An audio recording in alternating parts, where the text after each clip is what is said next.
Hi guys, magandang araw sa ating lahat. Ito pong kami Diggs Vlog.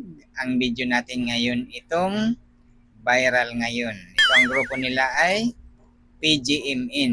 Ang ibig sabihin ng PGMN, Peanut Gallery Media Network.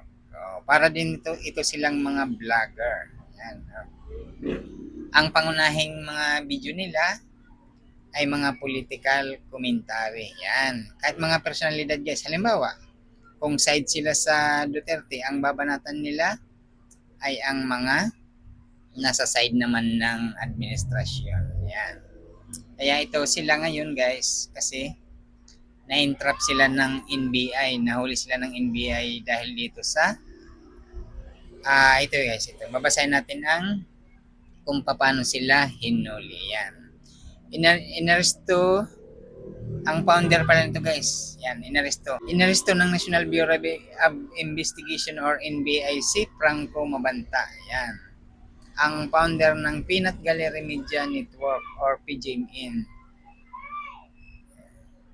Ito. Ano ang aligasyon? Ang aligasyon sa kanila ay inaresto siya sa isang entrapment operation noong Martes, May 5 dahil sa hinihinalang tangkang extortion o blackmail laban kay dating House Speaker Martin Romualdez. Yan, ito ang kanilang aligasyon sa kanila guys kung bakit sila inaresto. Yan.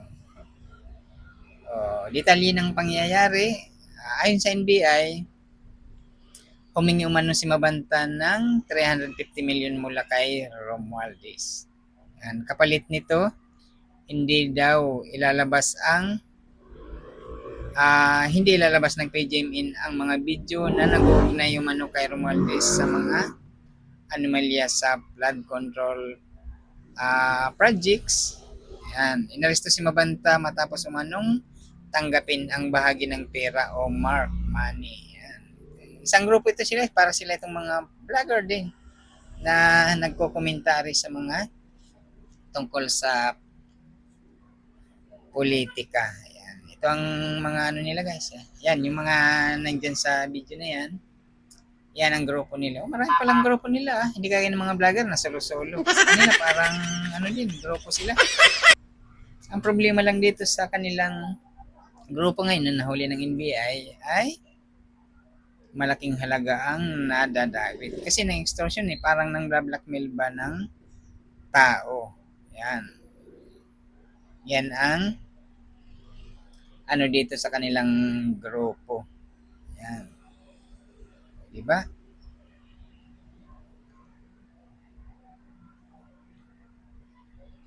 Yan. Ito ang kanilang mga content guys. Ang mga content nitong PGMN na yan. Yan o. Gumagawa sila ng mga content na nakatuon sa political commentary, pagtalakay sa mga isyong pambansa. Yan. Diba? At sa mga kontrobersiya, sila ay kilala sa pagkakaroon ng maraming anchor o host na nagbibigay ng kanilang pananaw sa mga mainit na balita. May iba-iba kasi silang mga anchor dito sa network na to, yung media network nila. Hindi, pero iba ito sila guys sa mga TV network hindi ito sila mga TV network or mga kaya ng mga dyaryo, iba lang ito sila. Para lang itong silang mga vlogger na nag-upload sa YouTube, Facebook, or TikTok. Yan ang kanilang mga ginagawang video. At saka para makakuha ng mga audience or mga follower, mga subscriber. Ganun din ito ang kanilang grupo. Yan ang channel nila, PGMN. Yan.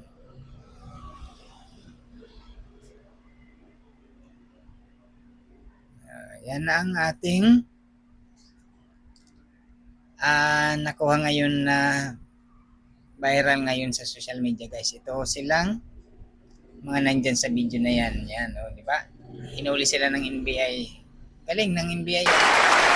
Talagang katrabaho.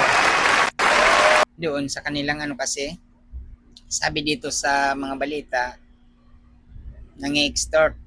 Yan, kung totoo man yan sa atin nakuhang or nakita sa mga balita. Yan. Yan. Online media channel ang kanilang yung PGMin na yan. Parang ano din, parang mga vlogger din yan sila. Nagko-commentary, tapos i-upload, yun na. Pwede nang panoorin ng mga kababayan natin at saka habol din itong subscriber, follower, views, ganun lang. Kasi pag papasok ka sa ganitong social media, siyempre, natural ang habol mo dyan. Magka-views ka or magka-follower ka, magka-subscriber ka. Ano mo naman ang video kung walang nanonood? Di wala din yan. Blanco lang ang kanyang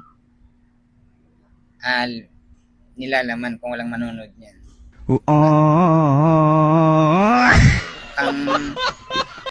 Mabigat itong kasong kakarapin nila dahil nahulihan sila eh. Kita mo naman dyan guys sa video na tambak yung salapi. Dyan, bulto-bulto ang nasa lamesa.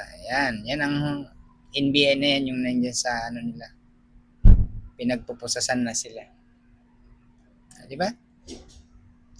Robbery, extortion. Hirap niyan, hirap lusutan yan. Yan.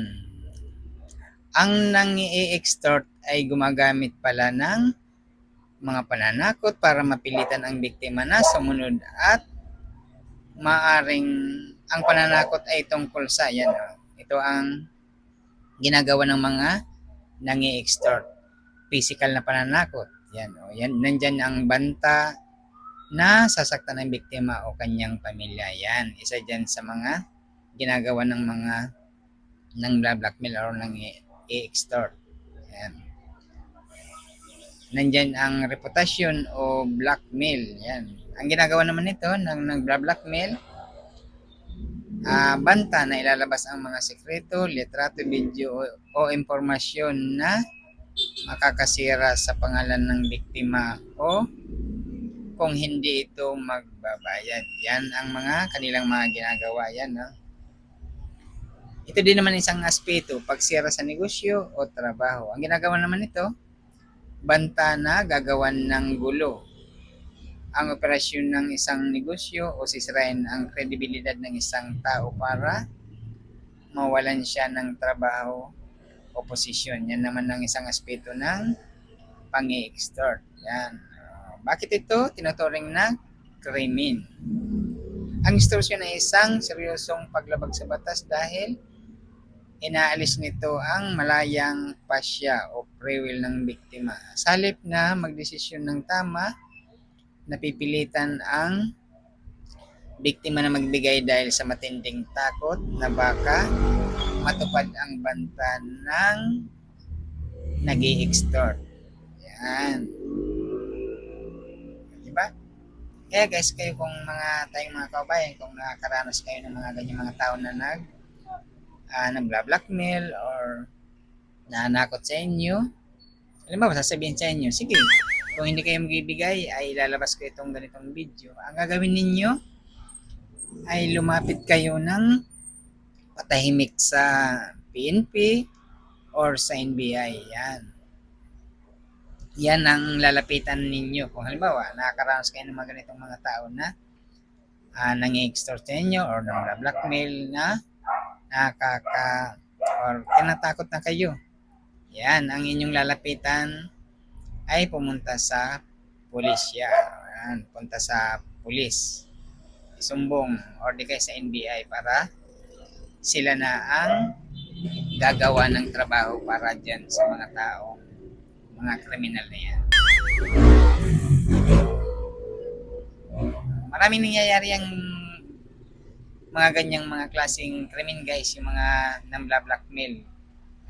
Yung iba, ang panakot nila ay mga video. Yan ang kadalasang ginagamit ng mga yan. Sasabihin nila, ilalabas ang video na to kung hindi sila magbibigay. Kaya, huwag tayong matatakot dito sa mga nang-blackmail na to. Kailangan masawata ang mga yan. Yan. Lalong-lalo na itong mga nagpapakalat ng mga faking information or mga fake news. Kailangan mo na guys, kung makakita tayo ng mga post, suriin muna natin or i-check natin. O tingnan natin kung may mga balita sa mga TV network na mga legit. Or pwede nyo naman i-Google search. Yan, para sigurado. Kasi ang Google search guys, yan, nagbibigay yan ng totoong impormasyon kung ang mga post ay totoo or fake news. Yan, itong balita na to guys na atin nakita ngayon ay totoo at viral ngayon sa social media. Yan, hanggang dito lang guys.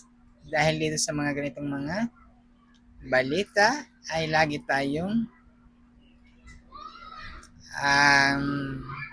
nanonood ng mga tamang balita.